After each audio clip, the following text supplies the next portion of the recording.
Saya ingin menyampaikan satu hal yang sangat penting bagi keselamatan kita semuanya. Seperti kita ketahui, pandemi COVID-19 dalam beberapa hari terakhir ini berkembang sangat cepat karena varian baru yang juga menjadi persoalan serius di banyak negara. Situasi ini mengharuskan kita mengambil langkah-langkah yang lebih tegas agar kita bersama-sama dapat membendung penyebaran COVID-19 ini. Setelah mendapatkan banyak masukan dari para menteri, para ahli kesehatan, dan juga para kepala daerah, saya memutuskan untuk memberlakukan PPKM darurat sejak tanggal 3 Juli hingga 20 Juli 2021, khusus di Jawa dan Bali.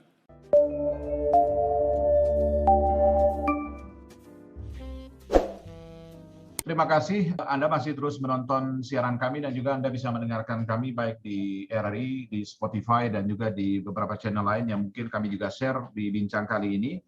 Kita masih membicarakan mengenai PPKM darurat yang diberlakukan oleh pemerintah, khususnya Presiden Jokowi yang sudah mengumumkan untuk Jawa dan Bali. Itu akan dimulai tanggal 3 hingga tanggal 20 Juli 2021. Artinya bahwa memang pemerintah merespon kondisi Indonesia yang memang dalam beberapa minggu terakhir peningkatan jumlah atau angka COVID di Indonesia semakin tinggi. Ini dibuktikan dengan beberapa rumah sakit yang sudah penuh sekali bornya atau bed occupancy rate-nya, dan itu juga terkonfirmasi di beberapa rumah sakit di wilayah Jabodetabek, di Bogor, di kota dan kabupaten juga terjadi kondisi demikian. Kita akan bicarakan ini seberapa efektif sebenarnya PPKM darurat ini untuk menekan angka COVID. Saya sudah bersama guru besar sekaligus Dekan Fakultas Kedokteran dari Universitas Indonesia, Profesor Dr. Ari Faryalsam. Prof, selamat siang atau selamat pagi, Prof? Ya, selamat siang, pagi. Baik, terima kasih Prof sudah bersama kami. Tapi kalau kita bicara soal bagaimana kondisi hari ini, dan tentu orang-orang masih banyak juga, Prof, yang mempertanyakan misalnya apakah seberapa efektif misalnya kalau dilakukan PPKM dengan pengetatan. Karena misalnya kita sempat berbincang juga dengan Dr. Erwanto juga, salah satu anggota tim advokasi dari vaksinasi di Indonesia. Sebenarnya ID memintanya sudah lockdown sebenarnya, tidak lagi PPKM. Walaupun Presiden di satu sisi menyampaikan lewat YouTube Sekretariat Kepresidenan untuk tidak memperdebatkan istilah lockdown atau PPKM sebenarnya, Profesor. Gimana Prof soal itu, Prof? Iya, terima kasih ya. Jadi saya sendiri secara pribadi itu menulis di tanggal 18 Juni di opini di salah satu koran nasional ya. Saya sebutkan saatnya menginjak rem ya, darurat. Saya sebutkan demikian karena memang di situ pun saya sudah memprediksi bahwa ini akan kolaps di beberapa hari ke depan, dan kenyataannya memang kita bisa lihat hari ini memang luar biasa. Saya ingin sampaikan aja kondisinya, misalnya saat ini sepupu kandung saya pun ini ada di Wisma Atlet, saya sedang berusaha untuk mencarikan ICU buat dia. Nah, ini artinya sebegitu parahnya lah, artinya saya pun gitu itu susah mencari gitu loh. Bukan berarti sama beda, tapi tidak, paling begitulah kondisinya memang. Ya begitu kondisinya sangat penuh sekali rumah sakit ya di IGD ya, kemudian ini puluhan. Memang rumah sakit berusaha juga tadi ini misalnya kami juga melakukan rapat di mana diminta rumah sakit untuk meningkatkan kapasitas bednya lagi gitu. Nah, ketika kapasitas bed ini ditingkatkan, memang ada paling tidak kan jatahnya pasien non COVID itu berkurang satu. Kemudian di satu sisi lagi berarti kan kita juga menambah tenaga kesehatan. Di satu sisi kalau nambah tenaga kesehatan, memang kita bicara soal saat ini pun sebagian tenaga kesehatan juga terkonfirmasi. Jadi artinya ketika situasi sudah chaos seperti ini, ya saya dalam hal ini masih menyebut alhamdulillah, artinya ada upaya pemerintah untuk menekan mobilisasi ini. Ya. Saya tidak mau, artinya mau disebutkan lockdown lah, PSBB kah, PPKM darurat kah, tapi artinya memang harus ada upaya yang lebih ketat lagi daripada yang sekarang. Apa yang dikerjakan ya tadi itu, restoran tidak boleh makan di restoran, mall tutup, itu signifikan. Saya rasa itu hal-hal yang signifikan dilakukan. Misalnya jam 7 tidak boleh ada aktivitas lagi. Tinggal kita lihat implementasi di lapangan. ya namanya, ya mohon maaf aja lah, namanya orang kan cari peluang, cari ini segala macam. Nah disitulah tadi kita lihat nih, apakah implementasi di lapangan ini, apakah memang law enforcement ini bisa nggak dilaksanakan oleh pemerintah, tentu bekerja sama dengan aparat keamanan. Saya rasa memang mestinya di mana-mana TNI dan polisi ada di jalan, ada di tempat-tempat yang memang dalam tanda petik perlu diawasi seperti tadi ya. Termasuk juga kita di kantor itu mesti konsisten juga begitu. Termasuk juga kan masalah bicara soal pesta-pesta perkawinan hanya Betul, dibatasi karena 30. apalagi besok ya dok ya, besok Sabtu dan Minggu tuh biasanya Nah, orang itu sudah dia merencanakan tadi. jauh-jauh hari itu dok. Udah pasti, artinya begini, bahwa memang sekarang begini deh, masyarakat memang mesti memaklumi situasinya. Saat ini ketika Anda sakit, mungkin dengan COVID sedang, atau bahkan berat, ya Anda terus terang saja saat ini tidak ada tempat untuk dirawat gitu loh, tidak ada tempat. Bahkan di beberapa di Jakarta saya lihat juga sudah menutup ya, artinya IGD itu udah di lockdown, dia tutup, malah dia tidak menerima pasien lagi. Karena memang nggak mungkin dia terima pasien lagi, mau tahu di mana. Sekarang ini pasien-pasien itu duduk di kursi roda, di kursinya itu tadi gitu ya. Padahal dia mungkin perlu tempat tidur, perlu segala macam. Perlu istirahat dan posisi perawatan yang lebih proper sebenarnya dok ya. Itu dia masalahnya. Tapi pada kondisi hari ini hal itu tidak dimungkinkan karena memang membeludaknya pasien COVID-19 gitu. Betul, itu yang saya bilang bahwa saat ini udah bisa bilang bahwa memang pelayanan kesehatan khususnya yang saya lihat di seputaran saya di Jakarta ini kolaps, sudah saya bilang begitu.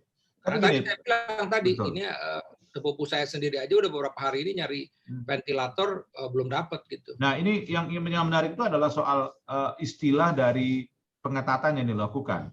Karena itu akan berujung pada kebijakan pengamanan dan law enforcement tadi yang Profesor sampaikan. Karena misalnya kalau orang mengatakan kalau lockdown sesuai Undang-Undang Nomor 6 2018 tentang karantina kesehatan, maka konsekuensinya akan lebih berat dibandingkan hanya PPKM atau PSBB. Prof, kan tentu kita berkaca orang mereverse kembali tahun lalu, Prof ya, ketika awal-awal orang kayaknya ini lebih menakutkan karena misalnya pemerintah sudah merilis dulu setelah angka kenaikan setelah mudiknya jauh lebih besar. Di tahun lalu 95%, kenaikan di tahun ini 112%. Nah, apakah memang tidak lebih baik saja dilakukan betul misalnya lockdown karena memang akan ada konsekuensi law enforcement yang lebih besar, Profesor? Ya, seperti yang saya bilang tadi, ya ini kan terus terang saja kan pemerintah ini dalam tanda petik ya tentu juga mungkin tekanan dari permasalahan ekonomi, sosial, politik segala macam memang berhati-hati sekali dalam menggunakan kata lockdown.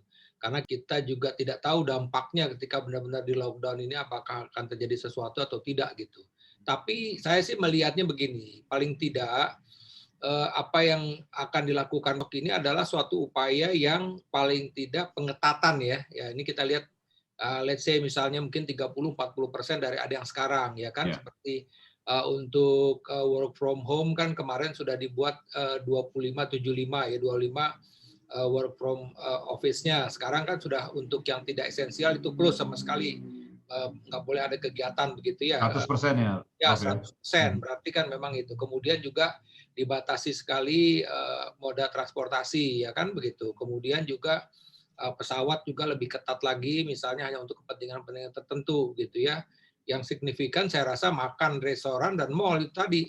Kalau maksudnya gimana tuh dok? Mengetahui penyakit setengah-setengah itu? Artinya begini, mungkin ini penyakit berbahaya, ini penyakit menular, tapi belum menyadari bagaimana sikap dia setelah mengetahui itu gitu loh.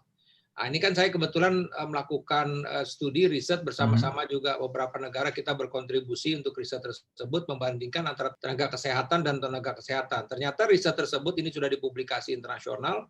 Jelas kalau tenaga kesehatan kayak seperti kami dokter ini, kami udah terbiasa kalau misalnya pasien ini problem paru, kita pakai masker udah ketemu pasien itu.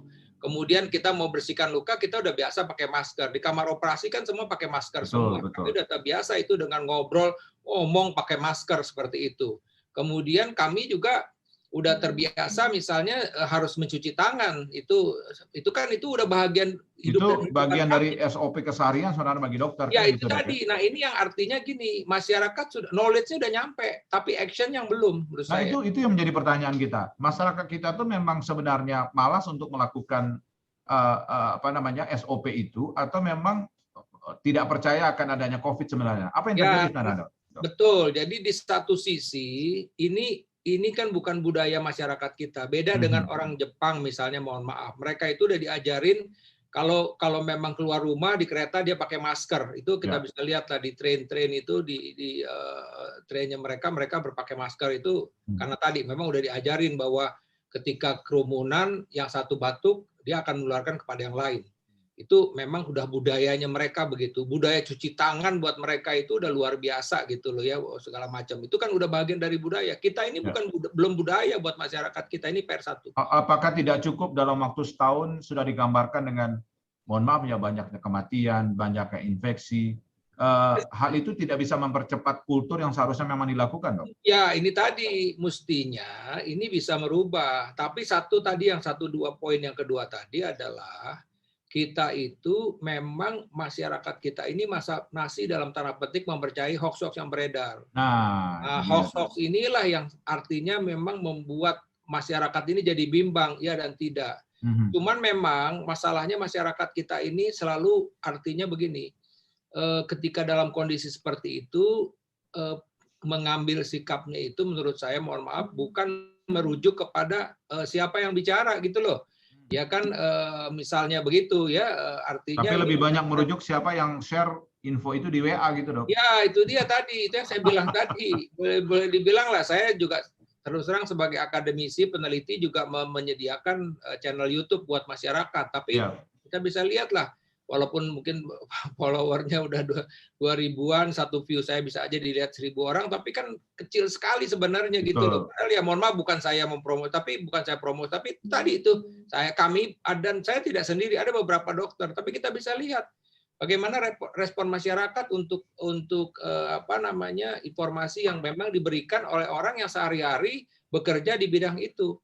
Nah, tapi kalau kita lihat lagi akun-akun lain, misalnya channel YouTube yang mohon maaf aja yang justru bukan berita yang benar, itu malah ramai dikunjungi orang gitu loh. Itu yang saya bilang masyarakat. Nah, fenomena itu, dok, yang kita atau profesor yang kita juga ingin lihat misalnya, bahwa informasi yang mengenai informasi yang benar tentang COVID, baik dari sisi kesehatan, sisi sosial, ekonomi dan sebagainya, itu kalah tenar dibandingkan sifatnya provokasi yang akhirnya tidak membuat orang percaya akan COVID, sehingga kultur yang tadi kita sebutkan atau kita diskusikan hari ini nggak terjadi itu, Profesor. Itu gimana? Iya, ini ada memang PR kita. Disinilah saya bilang bahwa ini sebenarnya kita belajar sekali banyak dari COVID ini, bahwa bicara soal budaya bagaimana menjaga kebersihan, budaya bagaimana kita harus mengetahui menular satu penyakit kepada penyakit lain itu memang sejak kecil gitu loh, sejak awal gitu. Jadi hal-hal ini yang memang menjadi PR kita ke depan sebagai suatu bangsa, bahwa hal-hal seperti itu memang udah kita ajarin dari rumah dan kemudian juga terus. Saya ambil contoh yang simpel aja, selalu berulang-ulang saya contohkan. Kalau orang Indonesia di Singapura kan dia bisa buang sampah nggak sembarangan. Iya, benar dong. Nah, karena ada denda. Coba dia balik lagi ke Indonesia buang sampah itu, coba aja lihat di tol itu, pasti aja ada aja mobilnya bagus tapi buang tisu di jalanan. Kadang-kadang orang Indonesia kalau di Singapura gitu atau di Australia atau di Amerika tuh lebih Singapura dari orang Singapura sendiri tuh, dok. Nah itu yang saya bilang tadi, itu kan yang tadi tuh, itu kan disitulah PR kita memang. Artinya kita kadang-kadang tidak konsisten, ya kan, tadi budaya tidak menjadi budaya gitu loh. Dan itu ya kadang-kadang kalau kita kasih klakson, dikasih tahu, dia malah marah gitu loh, padahal dia ada sesuatu hal yang baru saja dilakukan.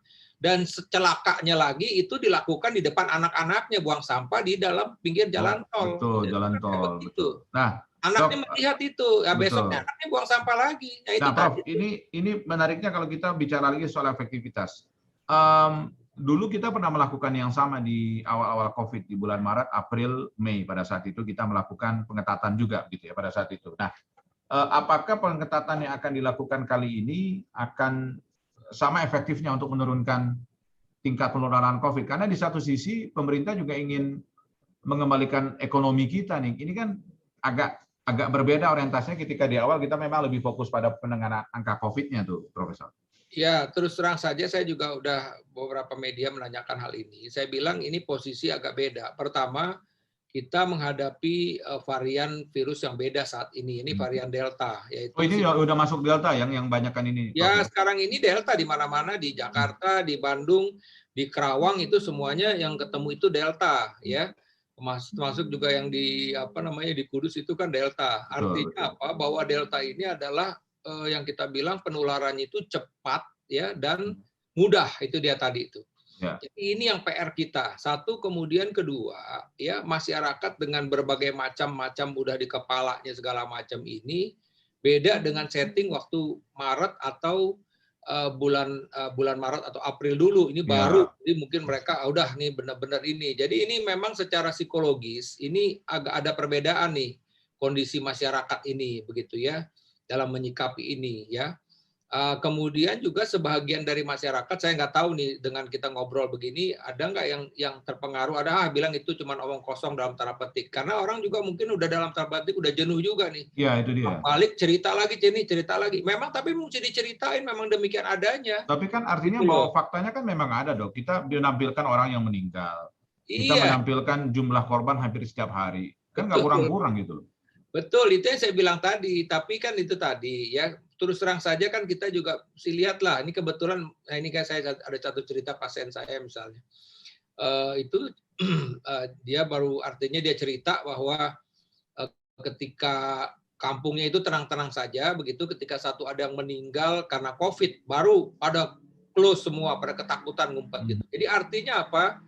Nunggu dulu contoh gitu loh, kapok. Jadi kalau kita cerita misalnya ada ya beberapa aja kita bisa lihat orang anak-anak itu menjadi yatim piatu dalam waktu singkat karena COVID, itu kan bukan cerita isapan jempol lagi, ada cerita seperti itu. Ya, anak kehilangan orang tuanya, orang tua kehilangan anak-anaknya, begitu kan, ya seperti itulah, ya. Dan ini sebenarnya udah dekat dengan kita loh. Coba aja cek deh di keluarga dekat kita ini. Saya misalnya, ya kan, paman saya juga baru kehilangan anaknya beberapa bulannya lalu. Sekarang ini dia trauma nih, anaknya juga kena lagi. Ya, saya bilang tadi. Jadi itu kan bukannya sudah cerita yang memang udah deket kita semua gitu loh. Cerita-cerita seperti itu ya, teman kita yang ininya orang tuanya meninggal karena COVID apa segala. Jadi nah ini yang jadi masalah. Saya nggak tahu buat masyarakat yang dalam tanda petik tadi yang masih percaya bahwa ini sebenarnya suatu rekayasa atau ini segala macam, apakah mereka itu tidak pernah kesenggol dengan COVID ini? Saya nggak tahu, itu yang saya jadi pertanyaan juga gitu ya, atau memang dia juga pernah jadi pasien atau tidak atau segala macam sehingga buat dia memang jadi nggak ada masalah gitu loh. Itu yang jadi memang susahnya di situ. Jadi dalam tanda petik kalau kita bilang ini tunggu kapok dulu, nah ini masalahnya kapoknya kalau belum datang ya tentu ya nggak akan percaya bahwa ini ada COVID. Nggak apa-apa kok, anak saya sehat, semua sehat. Orang tua saya juga sehat ya. Betul, memang orang tuanya dia segala macam, tapi kan nggak tahu orang tuanya orang lain kan udah pada meninggal semua. Tapi sadar nggak sadar yang dokter sampaikan tuh menurut beberapa pendengar kita memang atau penonton kita memang benar ini, Profesor. Karena memang misalnya mereka yang tinggal di perumahan, hampir sekeliling perumahan mereka sudah pernah kena COVID hari ini, sudah terkena isolasi mandiri dan sebagainya. Itu kayaknya benar deh. Varian ini makin lama makin dekat dengan kita, tinggal kuat-kuatan kita. Dokter juga udah pernah kena ya, Dok ya? Saya sekarang isolasi mandiri, April saya kena. Saya 2 kali kena. Udah 2 kali tuh, nah kan gitu. Ini juga mempertanyakan soal ini nih, Prof atau Profesor. Ini soal vaksin nih, kan gitu ya. Karena saya tuh agak ada juga teman-teman wartawan kita yang masih share status gitu soal vaksin, soal rumah sakit, soal isolasi mandiri yang kadang-kadang agak meremehkan juga. Nah, katanya vaksin, tapi tetap kena. Herd immunity-nya di mana? Yang gitu-gitu tuh pertanyaan-pertanyaan gitu mungkin boleh nggak disampaikan juga bahwa vaksin itu memang penting, jadi bukan main-main juga gitu. Ya terus terang saja, mesti saya sebutkan bahwa vaksin itu kan sebenarnya kalau benar-benar vaksin untuk suatu mengatasi penyakit itu dibuatnya itu bertahun-tahun gitu loh. Ya, artinya ini firm lah.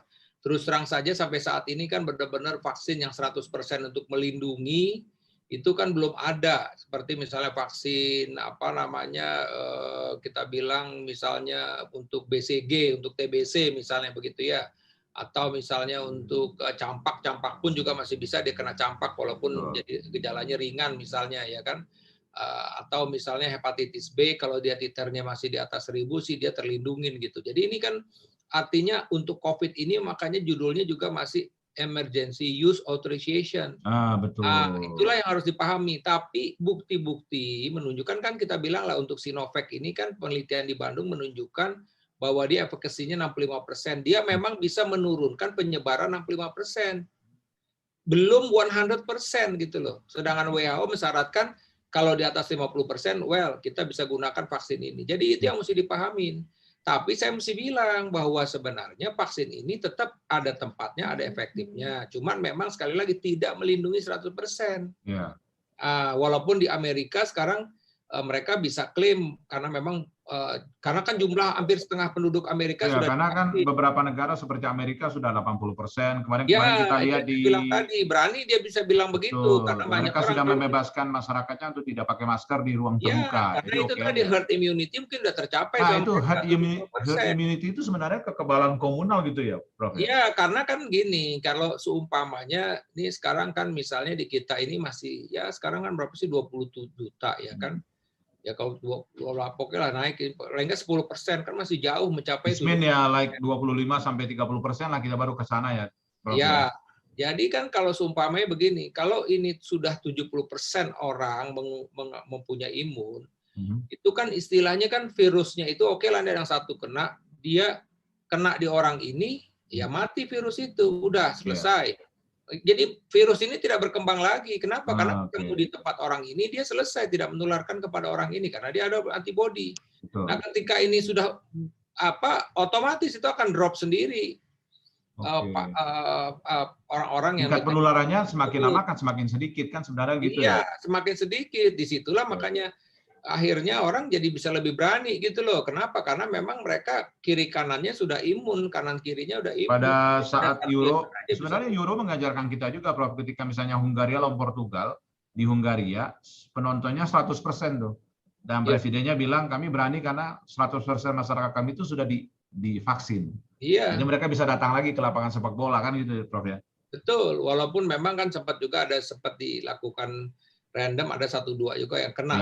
Ya, tapi efeknya nggak gede itu katanya efeknya. Kalaupun dia terinfeksi, itu terpapar, gejalanya ringan dan juga komplikasinya. Ini yang mesti dipahami. Nah, ini yang tadi kayak gini-gini. Jadi kadang-kadang isu-isu seperti inilah yang dibakar-bakar terus. Misalnya itu kan dokter, betul dokter itu sudah divaksin tapi dia positif. Ya, tapi sekali lagi kan gejalanya nggak berat tuh biasanya. Betul. Karena kan kita bisa bilang begini, bahwa terjadinya suatu penyakit itu 3 hal. Pertama, daya tahan tubuh, kemudian jumlah virus, dan lingkungan. Nah, lingkungan kita ini lagi bad lah, istilahnya virus ada di mana-mana. Ya kan, jadi ya artinya lingkungan ini panas, dingin, segala macam ini nggak sehat lah lingkungannya ya, dalam tanda petik. Kemudian virus ini lagi banyak. Daya tahan tubuh yang tadi itu. Oke lah, kita misalnya nih lagi udah divaksin misalnya kan, tapi mungkin stres kita tinggi karena mungkin macam-macam, kurang tidur. Itu kan berarti juga mempengaruhi daya tahan tubuh. Disitulah mungkin. Nah, itu stres itu menentukan nggak, Profesor? Oh iya, stres itu dominan. Itu yang jadi sering, makanya kita juga berpikir kenapa kok nih dokter-dokter udah tertib menggunakan APD segala macamnya. Ya saya bilang akhirnya kita mesti bilang bahwa mungkin faktor stres juga, gitu ya kan. Kita kan dengan kerja seperti begini was-was ya kan. Ya belum lagi bicara soal sekarang ini kan juga kita bisa melihatlah tingkat emosi masyarakat juga cukup tinggi gitu ya. Makanya ada yang memang marah-marah di IGD, kenapa kok keluarganya belum dapat tempat begitu ya, belum dapat ini. Itu kan kemarin terakhir tuh yang di Pasar Minggu kan ada juga tuh, dia tidak dirawat. Jadi dia pengen dirawat tuh. Saya ngamuk-ngamuk kan dia. Padahal disuruh pulang karena gejalanya tidak berat. Nah, satu lagi ada yang juga begitu. Karena merasa takutnya berlebih-lebihan, dia merasa lebih safe di rumah sakit dibandingkan di rumah. Itu tadi begitu. Ya itu yang saya bilang tadi. Itu kan kadang-kadang stresnya tinggi tuh. Ya buat dokter kan juga, ya kan terus terang aja kalau kita diskusi seperti begitu kan menghabiskan energi. Di satu sisi kan dia juga berhadapan lagi dengan pasien-pasien lain gitu lah. Makanya benar itu sebenarnya hal-hal itu quarrel atau kita bilang berdebat itu di rumah sakit itu memang tidak diizinkan dengan petugas kesehatan. Kalau dia ada komplainnya langsung ke public relation, jangan ke dokter atau ke perawat. Terakhir nih dok, soal pembelajaran tatap muka sebaiknya tidak dilakukan. Oh iya, itu udah pastilah. Udah pasti itu ya dok ya, itu udah nggak pasti. Karena faktanya hari ini yang terpapar juga anak-anak tuh. Iya betul, ya itu tadi saya bilang karena virus ini sifatnya mudah dan cepat, begitu. Ya. Ini memang perlu diingat. Baik, Profesor, terima kasih banyak ya, sudah bergabung bersama kita. Mudah-mudahan cerita kita ini bisa bermanfaat karena kita bukan cerita-cerita aja nih, kita menegaskan fakta bahwa ini penyakit ada, korbannya sudah banyak, dan ini varian Delta yang memang cepat sekali menular ya, Prof. Betul. Ini yang terjadi kondisi hari ini. Hari ini Profesor pun lagi isoman nih. Betul. Lagi isoman dan ini kali keduanya Profesor udah kena kan gitu. Betul. Kalau masih bilang nggak ada, saya nggak tahu lagi tuh mau ngomong apa sebenarnya. Ya. Gitu. Prof, makasih banyak ya. Sama-sama kita kesempatan kali ini. Sampai jumpa, Prof. Sehat selalu ya. Terima kasih. Assalamualaikum. Waalaikumsalam. Demikian, saudara, kita sudah bersama dengan Profesor Dr. Fahrial Sam. Jadi memang kondisinya hari ini itu faktanya. Jadi nggak juga boleh kita mempercaya terhadap beberapa berita yang mungkin di-share di WhatsApp group atau Anda juga pilih-pilih kalau nonton YouTube dan lain-lain. Karena memang di sekitar kita udah banyak misalnya. Saya dan Dr. Arif Fahrial Sam sudah punya pengalaman itu semakin lama semakin dekat. Kita akhiri diskusi kita hari ini atau bincang kita hari ini. Sampai jumpa dan tetap sehat, jaga 6M dan patuhi protokol kesehatan. Dan kami ajak Anda untuk vaksin. Kalau ada kesempatan vaksin, Anda harus vaksin. Sampai jumpa.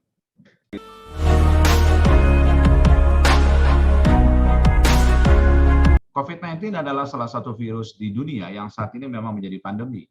Tidak bisa kita elakkan karena di sekeliling kita virus ini sudah menyebar dan bermutasi. Ada beberapa kalimat yang kelihatannya lucu, tapi saya ingin sampaikan di kesempatan kali ini soal orang-orang yang masih nggak percaya dengan COVID. Ada ungkapan begini misalnya, hentikan swab test COVID maka akan hilang COVID-nya. Ini logikanya sama dengan, oke, kalau gitu kita samakan dengan hentikan penggunaan test pack, maka tidak akan ada kehamilan. Itu satu ungkapan. Yang kedua misalnya, dikasih vaksin gratis, Anda bilang berbahaya.